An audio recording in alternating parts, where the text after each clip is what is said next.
कहानी सुनेंगे? मैं सुनाता हूँ। आप सभी ने श्री कृष्ण जी के जन्म के विषय में तो सुना ही होगा, परंतु उनसे पहले देवकी जी की जो संतानें थीं वो कंस के हाथों क्यों मारी गईं, क्या इस विषय में पता है? नहीं, मैं बताता हूँ। ऋषि मरीचि के 6 पुत्र थे। सबके सब प्रकांड विद्वान थे। उनको अपने ज्ञान का अभिमान हो गया। उसी अभिमान में एक बार उन्होंने ब्रह्मा जी का अपमान कर दिया। ब्रह्मा जी ने क्रोध में आकर उनको श्राप दे दिया कि तुम दैत्य योनि में जन्म लो। उस श्राप के प्रभाव से अगले जन्म में उन्होंने कालनेमी राक्षस के यहाँ जन्म लिया और उसके अगले जन्म में दैत्यराज हिरण्यकशिपु के पुत्र बने। दैव योग से उन्हें इस बात का ज्ञान था कि ब्रह्मा जी के श्राप के कारण ही उनका जन्म बार बार दैत्य योनि में हो रहा है।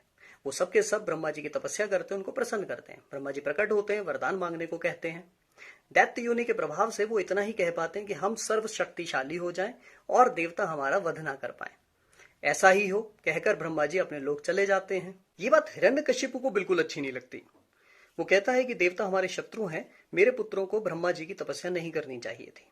ऐसा कहकर वो अपने पुत्रों का त्याग कर देता है और उन्हें श्राप देता है कि इस जन्म में तुम पाताल में जाके सोते रहो और अगले जन्म में देवकी के गर्भ से पैदा हो, जहां पर पूर्व जन्म का तुम्हारा पिता कालनेमी कंस बनकर तुम्हारा वध करेगा। और ऐसा ही होता है। इस प्रकार उन 6 मुनियों को मुक्ति मिलती है और वो अपने धाम को पधार जाते हैं। 7वें गर्भ के बारे में कहा जाता है कि देवताओं ने देवकी जी से वो गर्भ खींचकर रोहिणी जी में स्थापित कर दिया था, जिनको हम बलराम जी के नाम से जानते हैं। तो कैसी लगी ये कहानी बताइएगा।